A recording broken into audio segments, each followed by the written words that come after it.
Next, we're going to look at structures of the middle and the internal ear.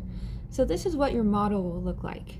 Normally, we would expect to have temporal bone covering the ear, and the opening that is traveling through the temporal bone would be that external acoustic meatus. If we take that away, we have our ear canal, or our auditory canal. That's going to be this big passageway from the external ear all the way into the middle ear. The auditory canal is separated from the inner ear by this structure here, and this is your tympanic membrane. That's the first place that as sound waves are entering, they're going to hit that tympanic membrane. And then from here we have this really nice system where our three ossicles are connected to our tympanic membrane. So they're going to transfer those sound waves into the cochlea and this whole apparatus. The order of the ossicles is as follows.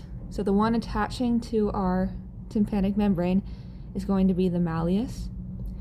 In the middle we have our incus. So that's this connecting strip, this narrow piece. And then lastly we have our stapes, and that's the stirrup-shaped bone. We're going to see that in a larger perspective in the next video. So the stapes is going to connect to our vestibule and our cochlea. Remember, the cochlea is going to be this snail-shaped structure. The vestibule is this opening that kind of connects to our semicircular ducts, of which we have 3. Now for the semicircular ducts, you do need to be able to identify all 3. And the best thing to do, like always, is to orient yourself first. So we have our external ear here. This is a left ear. We can tell because this is kind of the start of that helix wrapping around. This is going to be our posterior ear, and then this part is more anterior. So if you think about the context of our head, all of these structures here, they're running laterally, deeper into the head.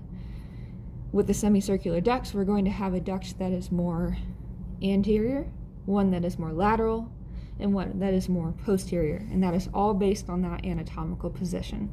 And that can be a tricky area for students. They forget about this ear. They forget about which perspective we are seeing these structures from.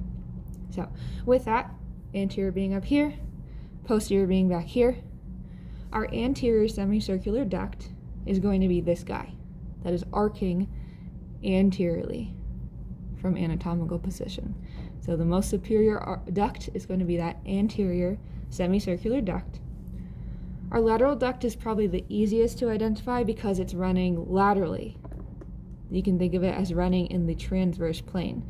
So this guy labeled A on our model is going to be our lateral semicircular duct. And then by process of elimination, that leaves this guy back here to be our posterior semicircular duct. I'm going to zoom in now so you can see all those structures in a little more detail.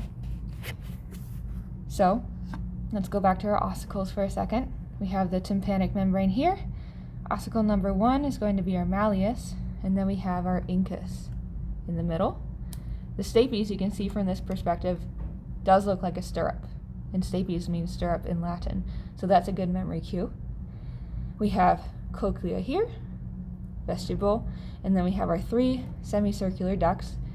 This one is anterior, this guy in the transverse plane is lateral, and then this remaining duct is going to be our posterior semicircular duct.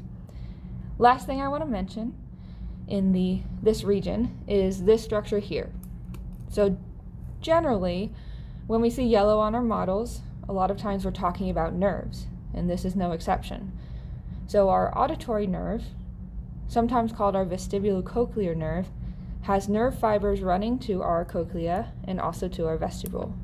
And that's what we see here. So it's cut off, but we have this innervation to the cochlea so that these sound waves received by the tympanic membrane and then transferred to the cochlea can be translated into a signal that is sent to the central nervous system for processing. Last structure to note here is in the inner ear. So as a review, the middle and inner ear are divided by this tympanic membrane. So everything on this side is going to be our inner or our internal ear. And the last structure of note is going to be this auditory tube. sometimes called our eustachian tube. So this is another term where it has two names and either are accepted on the lab exam.